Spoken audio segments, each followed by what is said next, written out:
तो chapter number 11 continuation में है। चैप्टर का नाम है त्रिएष्णिय अध्याय। बेसिक बात हुई थी कि एष्णाएं जो होती हैं वो तीन होती हैं, आप जानते ही हो। उसके पहले एक पॉइंट और लिखा था कि मूल प्रवृत्तियां या संवेग कितने हैं, तो 14 है। एष्णाएं तीन: प्राणेषणा, धनेषणा, परलोकेषणा। अच्छा, आप में से किसी ने मैसेज डाला था कि गैप हुआ काफी मुझे पढ़े हुए, अब मैं कैसे चीजों को कवर करूं शॉर्ट टाइम में, और जो हो रहा है वो कवर नहीं हो पा रहा। तो बेटा देखो, कुछ चीजें बहुत अच्छे से समझ लेनी है। क्या? पहला तो ये कि सच में हमारे पास ज्यादा समय है नहीं एग्जाम का, ठीक।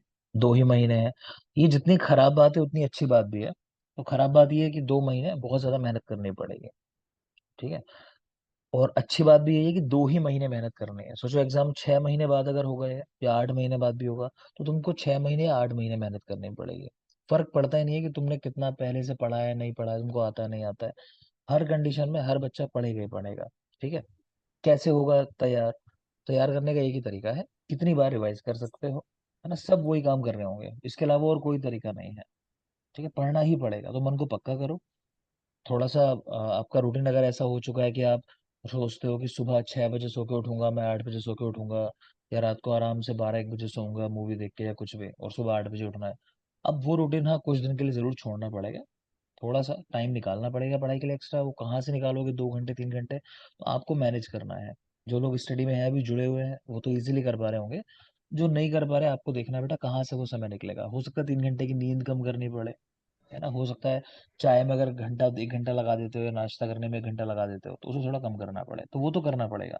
तो वो आपको देखना है कि कहाँ आपका टाइम जाता है। देखो आज बैठ के सोचो कि मेरा टाइम कहाँ जाता है गलत, जो नहीं जाना चाहिए, ठीक है। बाकी और कोई तरीका ही नहीं है, एक ही तरीका है, पढ़ना ही है, ठीक है। और मुझे लगता है जितना मैं पढ़ाता हूँ उसके बाद इस चीज को कवर करने के लिए कम से कम आपको 1.5 से 2 घंटा तो पढ़ना ही पड़ेगा।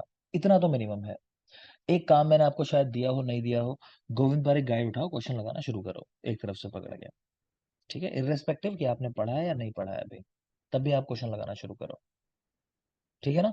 तो कुछ सोचना नहीं है, एक ही तरीका है, बस पढ़ाई करो। देखो चलो आगे भी। तो 83 अध्याय 11 नंबर चैप्टर, मूल प्रवृत्तियां या संवेग। संख्या है इनकी 14। हेलो इस सर। हाँ बोलिए रविंद्र। सर ये मैंने आपको व्हाट्सएप किया, ये नोटिफिकेशन क्या है सर, एक बार प्लीज देखना सर एक बार। मैं अभी देख लेता हूँ, ब्रेक के बाद बात करते हैं उसके बारे में, ठीक। फिलहाल एक सेशन लेते हैं आराम। Okay sir, okay. जी सर, ओके। ठीक है, देखो चलो आगे भी। तो तीन ऐषणाएं: प्राण, धन और परलोक ऐषणा, ये तीन ही हमें याद करने थे। सृष्टि के कारण आपको बता दिए थे कि चरक ने 5 बताए हैं, सुश्रुत ने 6 बताए हैं। नंबर याद रखना, 5 और 6। और लास्ट बात हुई थी कल कि प्रत्यक्ष ज्ञान में कितने बाधक कारण हैं। तो 8 चीजें हैं जिससे प्रत्यक्ष ज्ञान नहीं होता। और दो चीजों को हमने समझा था, एक है समान अभिहार और एक है अभिभावाद। समान अभिहार यानी एक जैसी बहुत सारी चीजें कि उनमें आइडेंटिफाई ना कर पाओ कि जो चीज आपके पास थी वो कौन सी है ना। जैसे मैंने कहा उड़द के दाने एक बर्तन में रखे हो बहुत सारे, तो आप नहीं पहचान सकते वो कौन सा उड़द का दाना आपके पास था पहले। इसी तरह एक है अभिभावाद। तो यहाँ मतलब है कि ज्यादा तेज रोशनी में जैसे सूर्य की रोशनी में बाकी तारे नहीं दिखाई देते, या इसी तरह कोई बड़ी चीज हो ना तो छोटी चीज इग्नोर हो जाती है ना। जैसे कह लो कि कार्तिक अच्छा विकेट कीपर था इंडिया का, लेकिन धोनी के दौर में था तो इग्नोर हुआ। या वीवीएस लक्ष्मण अच्छा बड़ा अच्छा प्लेयर था, लेकिन सचिन का समय था, वो द्रविड़ का समय था, गांगुली का समय था, तो वो इग्नोर हुआ। तो इस तरह की एक का प्रभाव अगर ज्यादा हो तो बाकी जो दूसरे लोग होते हैं भले ही वो भी सही हो, लेकिन क्योंकि वो ज्यादा वाले के मुकाबले कम है इसलिए इग्नोर हो जाता है, ठीक है ना। तो वो है अभिभावाद। समानाभिहार अभिभावाद, समझ गए होगे। आगे चलते हैं, नेक्स्ट देखिए। हम्म, पदार्थ कह रहे हैं दो तरह के होते हैं, सत और असत। सत्य और असत्य दो तरह के पदार्थ, सत और असत, याद रखोगे। चतुर्विध प्रमाण आप जानते हो, आप्तोपदेश, प्रत्यक्ष, अनुमान, युक्ति।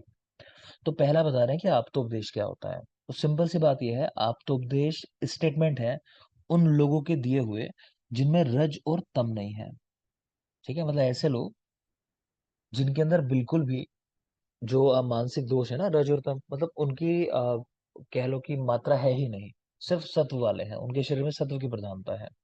तो ऐसे लोग झूठ नहीं बोलते, किसी भी चीज में आसक्त होकर अपनी बातों को नहीं कहते, तो जो भी होगा उनकी बात में वो करेक्ट स्टेटमेंट होगा, ठीक है। रज और तम से मुक्त है।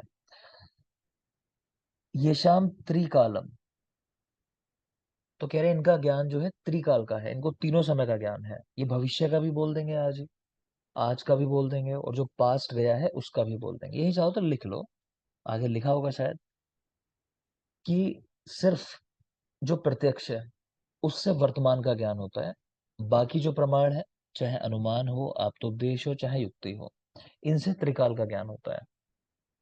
ठीक है, तो यहां लिख लो सामने कि प्रत्यक्ष से वर्तमान का ज्ञान, वर्तमान अभी क्या चल रहा है, और बाकी तीनों जो है आप्तोपदेश, अनुमान, युक्ति, उनसे त्रिकाल का ज्ञान होता है। तो ये बात आपको याद रखनी है। ठीक है, फिर लिख रहे हैं आपके लिए कि ये लोग जो होते हैं इनकी बातों में कोई संशय नहीं करना चाहिए, कि जो भी कहेंगे वो सत्य ही कहेंगे, कोई खास नहीं। आगे चलेंगे। शब्द के चार भेद। शब्द चार प्रकार का, नंबर याद रखना, दृष्टार्थ, अदृष्टार्थ, सत्य और आंध्र। शब्द चार तरह के होते हैं, दृष्ट, आदृष्ट, सत्य और आंध्र। नेक्स्ट चलो, प्रत्यक्ष क्या होता है। प्रत्यक्ष वो ज्ञान है जो आप स्वयं अपनी इंद्रियों की सहायता से प्राप्त करते हो। तो आत्मा, इंद्रियां, मन और अर्थ, इन चारों का मिलना, तब जो ज्ञान प्रकट होता है उसी को प्रत्यक्ष कहा जाता है। तो आत्मेंद्रिय मनोर्थानाम सन्निकर्षा, इतना ही याद रखना है। प्रत्यक्ष के दो भेद, निर्विकल्पक, सविकल्पक। निर्विकल्पक जहां आपके पास विकल्प नहीं है, ऑप्शन नहीं है, मतलब कि सामने कोई आ रहा है, कोई कोई भी हो सकता है, कोई जानवर, कोई इंसान, कोई भगवान, है ना, कुछ भी हो सकता है, तो वो है निर्विकल्पक। एक है सविकल्पक, कि कोई आ रहा है, वो चार पैरों पर चल रहा है, जैसी बात कही समझ आ गया कि जानवर है कोई, है ना, फिर किसी ने कही दो सींग भी है उसके, है ना, लंबी सी है, जानवर है, अब तो वाइट कलर है मान लो, तो ऐसे मतलब बहुत सारे ऑप्शन मिल गए, तो गाय सोच लिया आपने, है ना। तो साविकल्पक में आपके पास ऑप्शन होते हैं, निर्विकल्पक जो है उसमें ऑप्शन नहीं होते हैं। तो कोई पूछे इन दोनों में से किससे ज्यादा सटीक ज्ञान होता है, तो साविकल्पक से। यहाँ आपके पास विकल्प मौजूद है आइडेंटिफाई करने के लिए। नेक्स्ट देखोगे सर हाँ बोलिए। सर ये अगर प्रमाण पूछा जाए सर के अनुसार तो 3 या 4? चरक के अनुसार प्रमाण पूछे, चार लगाने आंसर। ठीक है सर। आगे चलेंगे। इंद्रियार्थ सन्निकर्ष। तो इंद्रियां कितने प्रकार से विषयों के साथ कनेक्ट होती है, नंबर याद रखना, छह प्रकार से इंद्रियार्थ सन्निकर्ष। ठीक है, ये पूरा टेबल बनी है, उसके बारे में देखोगे। इसको तो अभी पढ़ेंगे आगे, इंद्रियार्थ सन्निकर्ष। फिलहाल ये देखो आप कि प्रत्यक्ष के दो भेद, निर्विकल्पक, साविकल्पक। फिर साविकल्पक के भी लौकिक, तो बाह्य और अभ्यंतर। फिर अलौकिक, तो ये तीन डिवीजन है, सामान्य लक्षण प्रत्याशक्ति, ज्ञान लक्षण प्रत्याशक्ति और योगज। योगज के पुनः दो भेद हैं, युक्त और युंजान। अब मैं कहना क्या चाह रहा हूँ कि देखो, पहले तो प्रत्यक्ष याद रखोगे, प्रत्यक्ष के दो भेद होते हैं, निर्विकल्पक और साविकल्पक। तो एक तो ये याद रखना है आपको। इसके बाद आपको याद रखना है अलौकिक प्रत्यक्ष तीन प्रकार का। अलौकिक तीन प्रकार का, तीनों के उदाहरण पूछता है। एक है सामान्य लक्षण प्रत्याशक्ति, एक ज्ञान लक्षण प्रत्याशक्ति, और एक है योगज। सामान्य लक्षण, ज्ञान लक्षण और योगज। ठीक है, सामान्य लक्षण प्रत्याशक्ति क्या है, कि आपने एक के बारे में ज्ञान प्राप्त किया, आप समझ गए बाकी चीजें भी ऐसी ही होंगी, है ना, कि एक गाय देख ली मान लो, बाकी गाय समझ गए आप। नीचे लिखा है उदाहरण देखोगे सामान्य लक्षण का, जैसी एक गाय वैसे ही अन्य गाय, तो आपने एक गाय का प्रत्यक्ष कर लिया, आप समझ गए बाकी गाय भी ऐसी ही होती होंगी। दूसरा उदाहरण है ज्ञान लक्षण प्रत्याशक्ति, तो वो क्या है, बर्फ को देखकर शीतलता का ज्ञान होना। आपने सामने देखा कोई बच्चा आइसक्रीम खा रहा है, आप समझ गए कि भाई ठंडी लग रही होगी इसको खाने में। जरूरी नहीं कि जाके आप टेस्ट करोगे तो ही पता चलेगा, छीन के उसकी खाओगे। ठीक है ना। तो ये होता है ज्ञान लक्षण, कि सिर्फ बर्फ को देखा, आप समझ गए। आग जल रही है, आप समझ जाओगे तो आग जल रही है, बड़ी गर्मी लग रही होगी। तो ये होता है ज्ञान लक्षण। और तीसरा है योगज। योगज के दो भेद हैं, एक है युक्त और एक है युंजान। युक्त क्या है, युक्त वो है जो योगियों को हमेशा होता रहता है ज्ञान। ठीक है, और युंजान क्या है, तो समाधि में होने वाला ज्ञान। ऐसे समझ लो कि आप किसी बाबा के पास गए, हाँ बाबा लोग जादू दिखाते हैं अपना जैसा, कि आप उनके पास गए, उन्होंने कह दिया आओ जाओ, तुम्हारा नाम लेके बुला लिया कि हाँ रविंदर बोलो क्या बात है, कैसा चल रहा है तुम्हारे स्कूल में। तो तुम इम्प्रेस हो गए, अरे बाबा को तो पता है कि मैं स्कूल में पढ़ाता हूँ, रविंदर मेरा नाम है। तो वो है युक्त, जो उनको हमेशा ज्ञान होता रहता है। और दूसरा है युंजान। तो इसमें क्या, कि फिर आपने अपनी समस्या रखी कि बाबा मैं जानना चाह रहा था कृपा कहाँ रुकी हुई है। तो बाबा ने कह दिया कि उस वाले पेड़ के नीचे एक काले रंग का कुत्ता बैठा हुआ है, उसको तुमने रोटी नहीं खिलाई बहुत दिनों से, वहां कृपा रुकी हुई है। तो वो जो बाबा विशेष ज्ञान बताता है, तो वो है समाधि में जो बाबा ने जाके ज्ञान प्राप्त किया स्पेशल किसी कंडीशन के लिए, तो वो होता है युंजान। क्लियर। तो अलौकिक प्रत्यक्ष तीन तरह का: सामान्य लक्षण प्रत्याशक्ति, ज्ञान लक्षण प्रत्याशक्ति और योगज। सामान्य लक्षण एक गाय ऐसी अन्य गाय, ज्ञान लक्षण बर्फ को देख के शीतलता का ज्ञान, और योगज युक्त और युंजान। युक्त है जो हमेशा, जिससे ऋषि युक्त है उस ज्ञान से हमेशा, और एक होता है युंजान, तो समाधि में जाके विशेष रूप से सोचते हैं किसी कंडीशन को कि भाई कहाँ इसका समाधान है। क्लियर। दूसरा, इंद्रियार्थ सन्निकर्ष के अन्य छह भेद हैं ये देख पा रहे हो। आपके लेवल पे ज्यादा इसमें कुछ ऐसे सवाल नहीं बनते, तो आप, मैं समझाने जाऊंगा उससे बेहतर ये है सीधा उदाहरण याद कर लोगे तो ज्यादा फायदे में रहोगे। मैं फिर भी एक दो चीजें एक्सप्लेन कर देता हूँ। एक यहाँ देख पा रहे हो आप शब्द समवाय। तो समवाय संबंध आप जानते हो कि वो चीजें आपस में कनेक्टेड है, उनको अलग नहीं कर सकते आप। जैसे सुनने का काम है, शब्द का प्रत्यक्ष है, तो वो श्रोत्र इंद्रिय से ही होगा, यानी कानों से ही सुनोगे। ठीक है ना। तो श्रोत्र इंद्रिय से शब्द का प्रत्यक्ष, तो ये शब्द सुनना कान के साथ ही जुड़ा हुआ है। एक तो यह जरूर याद रखेंगे। दूसरा एक होता है संयोग। संयोग ऐसा संबंध होता है जो अलग हो सकता है। ठीक है। जैसे कह रहे हैं चक्षु से घट को देख रहे हो, तो खाली आप देख रहे हो और आप चाहो तो नजर हटा लो, ये मतलब है कहने का। तो आपके पास ऑप्शन है कि देखो चाहे मत देखो। ठीक है। एक मिनट बेटा।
देखोगे तो बेटा, हाँ कुछ कह रहे थे।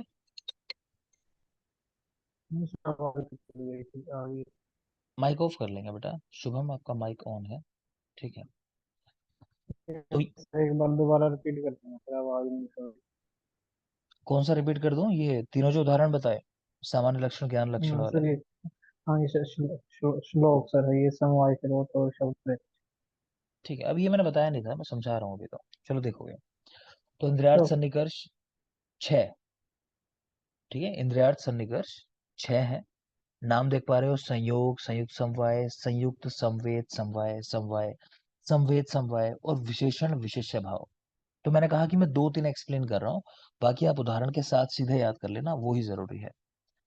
तो संयोग होता है चक्षु से घट को देखना, कि आपके पास ऑप्शन है, आप देखो चाहे मत देखो उसको, आंखें बंद कर लो। है ना। तो संयोग जो होता है ऐसा संबंध है कि अलग कर सकते हो आप। लेकिन ये समवाय जो संबंध है ऐसा होता है, इसको अलग नहीं कर सकते। आवाज होगी तो कान में सुनाई देगी, कहने का मतलब है ना, श्रोत्र से शब्द का प्रत्यक्ष होना। दूसरा एक है विशेषण विशेष्य भाव। तो मैंने पीछे भी बताया होगा कि विशेष का मतलब होता है अलग कर देना, ठीक, कम करना। तो यहाँ भी वही है, निगेटिव सेंस में बात आई है कि भूमि पर घट का अभाव। आपने देखा कोई चीज नहीं है, जैसे आपने कहा कमरे में लाइट नहीं है, तो ये जो आप निगेटिव वाली बात बताते हो, तो ये होता है विशेषण विशेष्य भाव, कि इसको भी आपने देखा ही ना कि वो चीज नहीं है डायरेक्टली। भले ही आप देख नहीं रहे उसको आंखों से, लेकिन मतलब अगर मैं घड़े को नहीं देख रहा मान लो, लेकिन मैं ये कह रहा हूँ कि भाई यहाँ घड़ा होना चाहिए था, घड़ा नहीं है, तो वो भी मैंने देखी ना चीज कि घड़ा नहीं है। ठीक है। तो भूमि पर घट का अभाव होना, ये उदाहरण है विशेषण विशेष्य भाव का। तीसरा, आपको जहां भी ये संवेद शब्द एक दिखाई देगा, तो संवेद के अंदर ना जाति आ जाती है। संवेद का मतलब होता है जाति। जैसे मनुष्य है तो मनुष्य, मनुष्यत्व। है ना। रूप है तो रूपत्व। तो देख लोगे यहाँ संवेद वर्ड आया तो रूपत्व लिखा हुआ है। यहाँ देखोगे संवेद है, शब्दत्व लिखा हुआ है। तो जहां भी आपको संवेद शब्द दिखाई देगा वहां गुण दिखाई देगा। फिर भी अगर नहीं समझ आ रहा है तो ज्यादातर लोग यही करते हैं, समझने की जरूरत भी नहीं है आपके लेवल पे ज्यादा। उदाहरण एग्जाम में यही रख के देता है। मैं कहूंगा कि सीधे सीधे इसको याद कर लेना कि संयोग का उदाहरण क्या है, तो चक्षु से घट को देखना। संयुक्त समवाय का उदाहरण, घट का रूप देखना। संयुक्त समवाय, घट का रूप देखना। संयुक्त संवेद समवाय, घट में रूपत्व का देखना। समवाय, श्रोत्र से शब्द का प्रत्यक्ष होना, ये पूछ चुका है उदाहरण समवाय वाला, यही जरूरी भी है। संवेद समवाय, शब्दत्व के प्रत्यक्ष में। ठीक है। विशेषण विशेष्य भाव, तो भूमि पर घट का अभाव होना। मैं फिर कह रहा हूँ, इनको सीधे ही याद कर लेना। ठीक है, ज्यादा समझने की जरूरत है नहीं, बहुत टाइम लेगा और इतनी कोई जरूरी चीज नहीं है ऐसे। आगे आ जाएंगे। ये याद करने हैं, अच्छा है, छोड़ना मत, उदाहरण याद करने हैं। नेक्स्ट आ जाओ अनुमान। अनुमान देखोगे ये सर श्रोत। हाँ बोलिए। सर लाइक नॉर्मली लाइक प्रत्यक्ष यहाँ मेंशन है, बट हम्म, प्रत्यक्ष में क्या विकल्प में ये अलौकिक जो मेंशन है, हम बात हम्म, यहाँ प्रत्यक्ष की कर रहे हैं, तो बट थोड़ा सा ये फील नहीं होता अलौकिक और प्रत्यक्ष को लाइक कोरिलेशन, थोड़ा मैं पूछना चाह रहा हूँ। जैसे अच्छा सामान्य सुनो। और ज्ञान लक्षण में हम कुछ मान सकते हैं, योगज में वो युक्ति लगा रहे वो सब युक्ति यूं जान, हाँ तो प्लीज थोड़ा सा वो। देखो, ऐसा है कि लौकिक का मतलब वो है जो चीजें आप जैसे आंखों से देख रहे हो अपने। ठीक है, आंखों से देख रहे हो, कानों से सुन रहे हो, यानी आपकी जो पांचों इंद्रियां हैं उनसे जो आप ज्ञान ग्रहण कर रहे हो वो लौकिक में आ जाता है। ठीक है। तो जैसे बाह्य वाला, हम्म, तो कह रहे हैं पांचों जो इंद्रियां हैं, इसी तरह अभ्यंतर कि मन में आप कुछ फील कर रहे हो, सुख दुख इस तरह की चीज, तो वो लौकिक प्रत्यक्ष का उदाहरण है। अलौकिक वो है माफ करेंगे, अलौकिक प्रत्यक्ष वो है जिसके साथ डायरेक्टली आपकी इंद्रियां नहीं कनेक्ट हो रही है, लेकिन फिर भी आपको ज्ञान प्रत्यक्ष में ही हो रहा है ना। जैसे मैंने कहा कि एक गाय देख लिया आपने, अब बाकी गाय थोड़ी देख रहे हो आप, लेकिन फिर भी आप समझ गए कि अच्छा बाकी गाय भी ऐसी होंगी, तो इनडायरेक्टली हो प्रत्यक्ष ही रहा है। एक गाय का प्रत्यक्ष किया, बाकियों को समझ गए।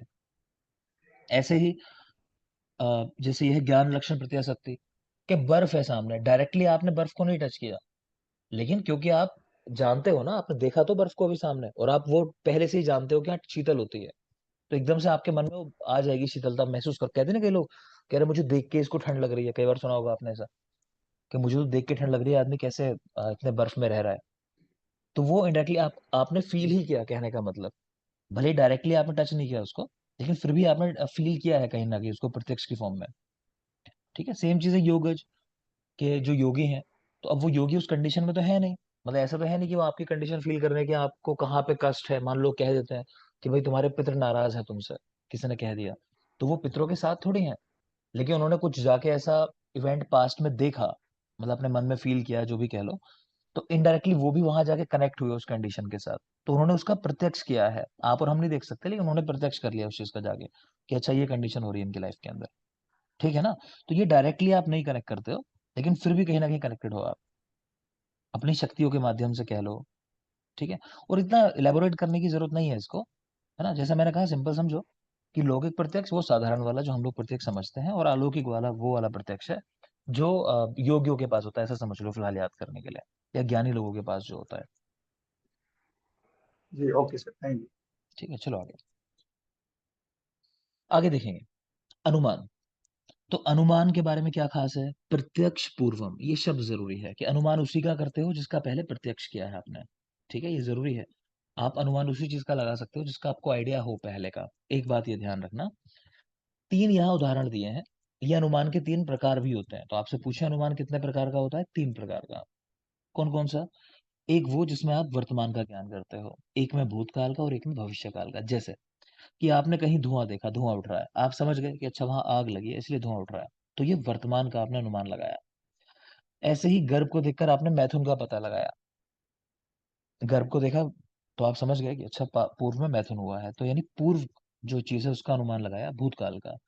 नेक्स्ट है, आपने बीज देखा, आज कोई आम का बीज कोई बो रहा है मान लो, तो भविष्य में क्या फल होगा उस पे, आम का ही पेड़ है बनेगा, आम लगेंगे, तो आपने भविष्य का ज्ञान कर लिया। ठीक है। तो अनुमान से भी तीनों काल का ज्ञान होता है, प्रत्यक्ष को छोड़ के बाकी तीनों प्रमाणों से त्रिकाल का ज्ञान होता है। यहाँ पे कुछ वन लाइनर लिखे हैं, याद करना चाहो तो कर सकते हो।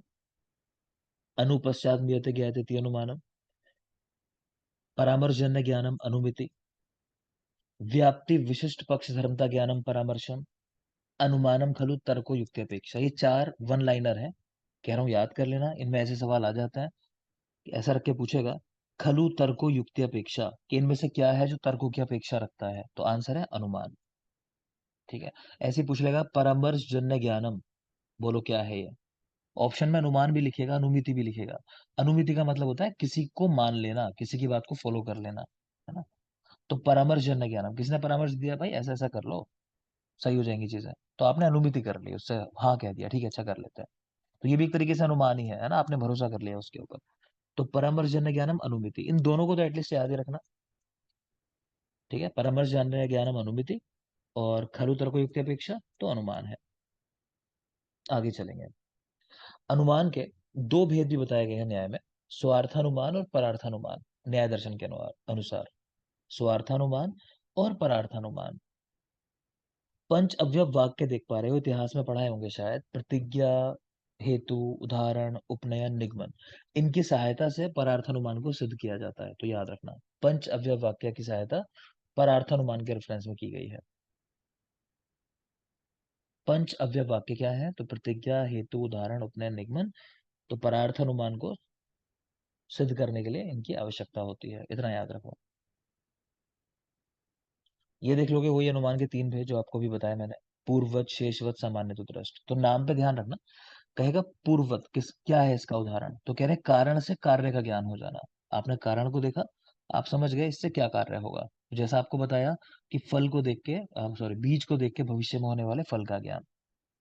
शेषवत, कार्य से कारण का ज्ञान कर लेना, तो मतलब गर्भ को देखकर मैथुन का ज्ञान कर लेना। चाहो तो सामने उदाहरण लिख लेना अगर आप कंफ्यूज हो रहे हो उनको सुन के, जो मैंने पीछे बताया वहां से उदाहरण लिख लेना।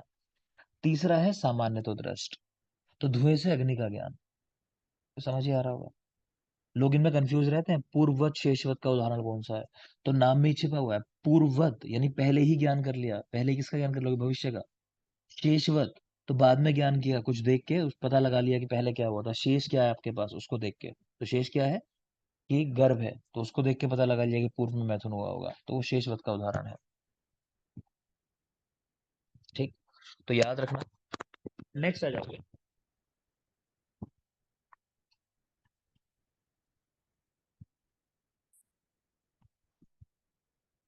अगला है युक्ति प्रमाण। तो युक्ति प्रमाण, बुद्धि पश्यति अभावान बहु कारण योग जान युक्ति त्रिकाला साज्ञया त्रिवर्गे साध्यतया। तो मेन बात इसमें यह है कि बहुत सारे कारणों के साथ संयोग होने पर, यानी आपकी आपकी बुद्धि को अगर अलग अलग कंडीशन में डाला जाए, तो हम सबकी बुद्धि अलग तरीके से बिहेव करती है, हम लोग अलग तरीके से सोचते हैं उस कंडीशन को सॉल्व करने के लिए। ठीक है, तो कह रहे हैं वो जो बुद्धि प्रकट होती है ना, उसी को युक्ति कहते हैं। दूसरी बात, इससे भी त्रिकाल का ज्ञान होगा। और तीसरी बात कि त्रिवर्ग की सिद्धि इससे होती है, ये आपको ऑलरेडी पढ़ा चुका हूं, त्रिवर्ग की सिद्धि बाय युक्ति प्रमाण, याद रखोगे। आगे आ जाइए। चरक शारीर एक ही एक बात लिखी कि मोक्ष क्या होता है। तो मोक्ष वो कंडीशन है जब शरीर में रज और तम का अभाव हो जाए, आपके जो भी बलवान कर्म है, मान लो अच्छा बुरा कुछ भी भोगने से रह गया इस दुनिया में, तो वो भी खत्म हो जाए। वियोगा कर्म संयोग है, सब कर्म जो है उनसे दूरी बना लो कि अब ठीक है अब सब कर लिया, कुछ नहीं करना जीवन में।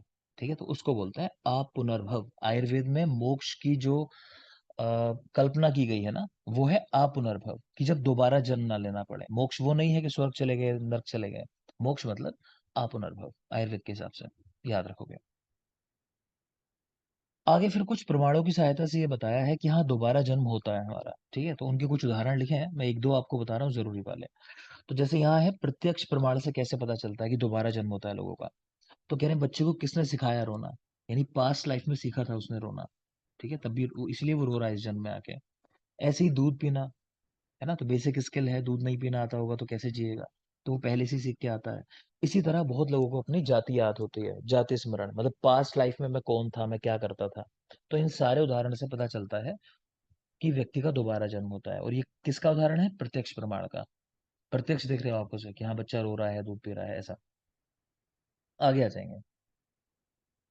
त्रय उपस्थम याद है, आहार निद्रा ब्रह्मचर्य, अब्रह्मचर्य वाग्भट ने कहा है। आगे आ जाओ। शुक्र छह के 8 कारण बताए गए हैं, नंबर याद रखना। याज्ञवल्क्य स्मृति में शुक्र छह के 8 कारण बताए गए हैं। नेक्स्ट देखो, त्रिविध बल होते हैं, सहज, कालज और युक्तिकृत। सहज वो जिसके साथ आप जन्म से पैदा हुए हो, कालज समय के साथ बहुत सारी डिजीज के लिए इम्यूनिटी आ जाती है, और युक्तिकृत तो जैसे हम वैक्सीनेशन करा लेते हैं। तो सहज, कालज और युक्तिकृत। नेक्स्ट आ जाएंगे त्रिविध रोग आयतन। तो जानते ही हो कि रोग कई बार हमने पढ़ लिया कि अति योग, अयोग, मिथ्या योग होता है, और तीन चीजें हैं, क्या क्या, बोलो नाम, ये तो विकल्प हो गया ना। साथ में ज्ञान हम्म, संयोग प्रज्ञा अपराध परिणाम। परिणाम, ठीक है ना, तो वो तीन है, ये उनके विकल्प हैं। तो देख लेना। अष्टविध आहार विधि विशेष आयतन होता है, नंबर चाहो तो याद कर सकते हो। प्रकृति, करण, संयोग, राशि, देश, काल, उपयोग, संस्था, उपयोक्ता। आगे पढ़ाऊंगा तो यहाँ ज्यादा बात नहीं कर रहा इसकी भी मैं। आगे आ जाइए, आपके काम की यहाँ बातें नहीं है। और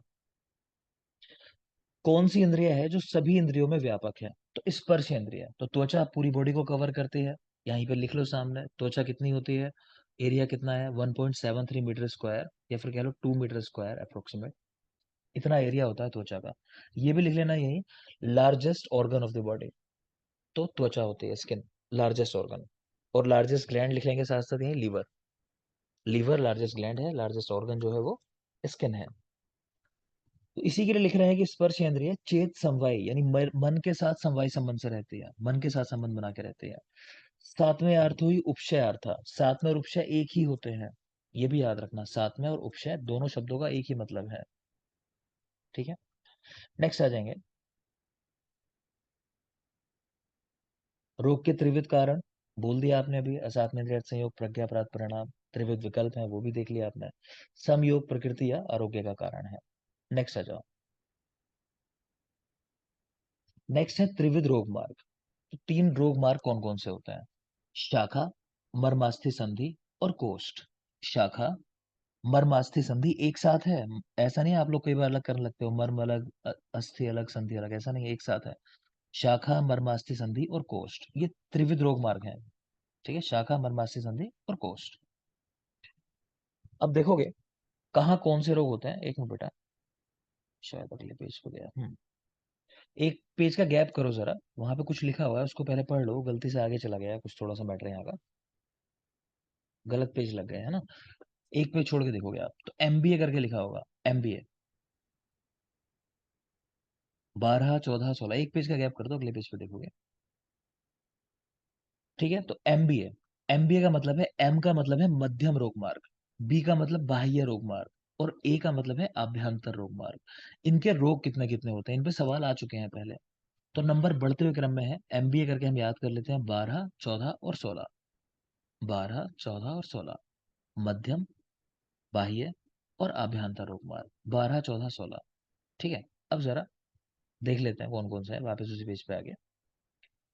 तो फर्स्ट देख रहे हो शाखा। शाखा क्या होती है? शाखा कहते हैं बेटा धातुओं को, याद रखना। शाखाएं हाथ पैरों को भी कहते हैं, ठीक है, लेकिन यहाँ शाखा से मतलब है हमारी धातुएं। तो धातुओं में हम रस को नहीं कंसिडर करते जब शाखा की बात आती है। रस के अलावा बाकी सारी, रक्त, मांस, मेद, अस्थि, मज्जा, शुक्र, और रस की जगह लगा दो त्वचा। तो ये चीजें जो होती हैं ये सब कहलाती है मिला के शाखा। ठीक है, तो तत्र शाखा रक्त आदयो धात्वस्त्वचासा बाह्य रोग मार्ग। इसी को बाह्य रोग मार्ग भी कहते हैं। तो आपसे शाखागत रोग पूछे या बाह्य रोग मार्ग पूछे, उसमें होने वाले रोग एक ही बात है।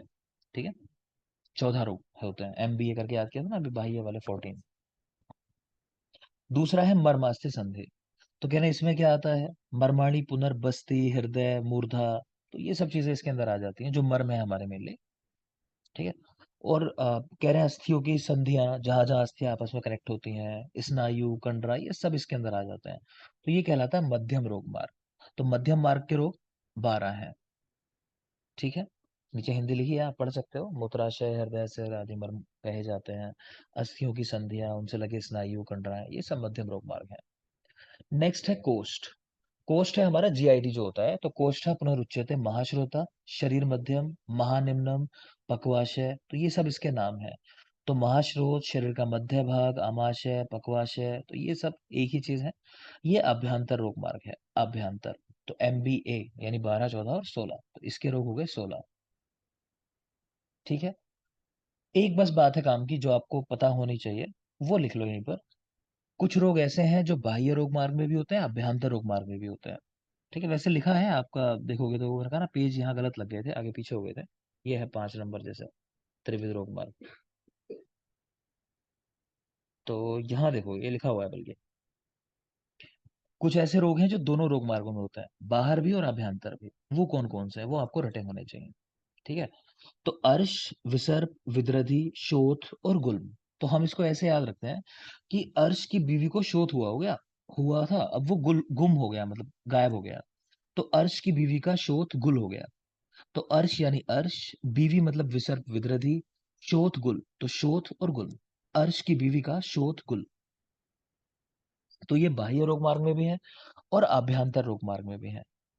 ठीक है। कुछ भी कंफ्यूजन हुआ हो मैं एक बार फिर बता दूंगा, क्योंकि ये थोड़ा पेज ऊपर नीचे हो गया, मैं भी कंफ्यूजन लग रहा हूँ। सुन लो जल्दी से एक बार। तो पहले आपको ट्रिक बताई, एमबीए।